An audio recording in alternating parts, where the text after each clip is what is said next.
Hey everyone! Today we're going to talk about something incredibly serious and difficult. But it's a conversation we absolutely need to have. It's about protecting our children, even in places where we believe they are safest. I want to share a story with you. It's tough to hear, but it carries a vital message for every parent, every church leader, and every young person out there. So please, stay with me. There was a young woman, full of new faith and excitement. She had recently become a Christian and found a vibrant community in her church's youth group. She loved the energy, the friendships, and the feeling of belonging. The church felt like a second home, a sanctuary. One evening, after a lively youth service, as everyone was packing up, laughing and making plans for the rest of the night, the youth pastor approached her. He was a figure everyone looked up to, too trusted, and seen as a spiritual guide. He asked her if she could stay behind for a few minutes to help him organize some materials for the next meeting. Of course, she said yes. It felt good to be chosen, to be helpful, to be trusted with a little extra responsibility. As her friends waved goodbye and the church building grew quiet and empty, a sense of unease might have started to creep in, but she pushed it down. This was a man of God. This was her church. She was safe here. But in those empty halls, that trust was shattered. The person she was taught to respect and look up to assaulted her. It was a profound betrayal, a violation that went far beyond the physical act. It was an attack on her spirit, her faith, and her very sense of safety in the world. Afterward, shaken and confused, she was met not with comfort or help, but with a threat disguised as shared secrecy. He told her, "Don't tell anyone. If you do, we'll both get in trouble." He twisted the narrative, making her feel complicit, as if she had done something wrong. He placed the burden of his horrific actions onto her young shoulders. The weight of that secret was immense. Who could she tell? Who would believe her over the beloved youth pastor? What would happen to her reputation? Her family standing in the church. The fear and shame were so she did what she thought was her only option. She left. She walked away from that church and never looked back. But she didn't just leave a building. She left her community. She left her support system. And in many ways, she felt like she had left her faith behind too. The place that was meant to be her refuge had become the source of her deepest pain. The story doesn't end there, and this is the part that truly breaks my heart. Sometime later, this once bright and hopeful young woman was found on the streets. She was a runaway, lost in the destructive cycle of drug addiction. Her life had spiraled out of control. A direct result of the trauma she endured and the crushing weight of the secret she was forced to carry alone. Her pain had been so immense that she sought to numb it in the only way she knew how. So why am I telling you this horrific story? Because it's not just a story. It's a reality for too many people, and it holds powerful, life-saving lessons for all of us. First, to parents. We must teach our children that no one, absolutely no one, is above questioning. It doesn't matter if they are a pastor, a teacher, a coach, or a family friend. We often teach our kids to be respectful and obedient to authority figures, and that's important. But we must also empower them with the understanding that their personal safety and their gut feelings are the highest authority.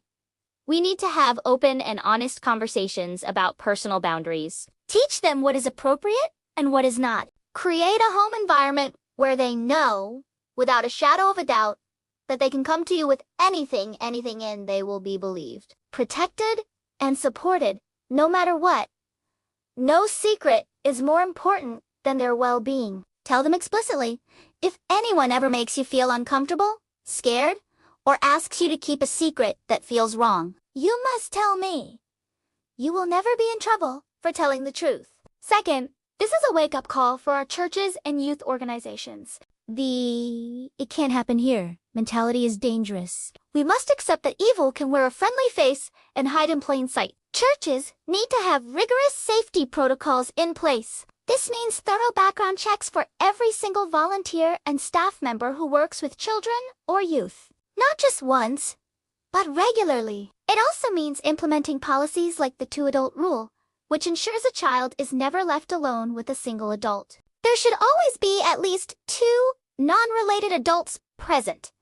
Classrooms and offices should have windows in the doors. These aren't signs of mistrust. They are signs of wisdom and protection. They protect the children, and they also protect the adults from false accusations. We must create a culture of accountability, not just a culture of trust. Trust is earned and maintained through transparent, protective actions. Third, to all of us as a community, we need to dismantle the idea that people in positions of spiritual authority are infallible.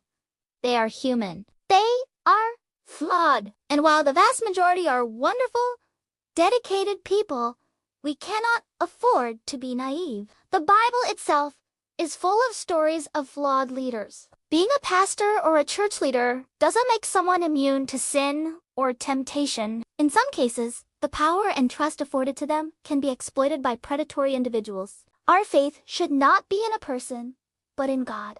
When we place people on pedestals, the fall is not only devastating for them, but for everyone who looked up to them. And finally, if you are a young person watching this, please listen closely. Your gut feeling is a gift. If a situation or a person makes you feel weird, uncomfortable, or scared, that feeling is valid. You do not have to stay in a situation that feels wrong just to be polite. You have the right to say no. You have the right to leave. You have the right to tell someone. Find a trusted adult, a parent, another family member, a school counselor, a different leader, and tell them what's happening. Keeping a bad secret is a burden you should never have to carry.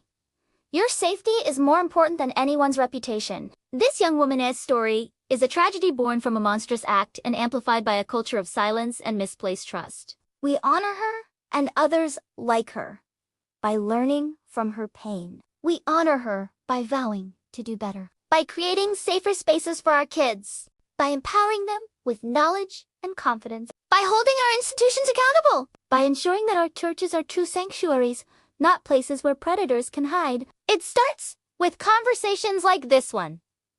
Talk to your kids tonight. Talk to your church leaders this week. Ask what safety policies are in place. Let's not wait for another tragedy. Let's build a world where every child is safe, valued, and protected, especially in the places they should feel safest of all. If you or someone you know has experienced abuse, please know you are not alone and it is not your fault. There is help available. You can reach out to the National Sexual Assault Hotline or Child Help National Child Abuse Hotline. We'll put their numbers and websites in the description below. Reaching out is a sign of incredible strength. Thank you for listening to this difficult but important message. Please share this video. Let's spread this awareness as far as we can. Take care of each other, and we'll see you in the next one.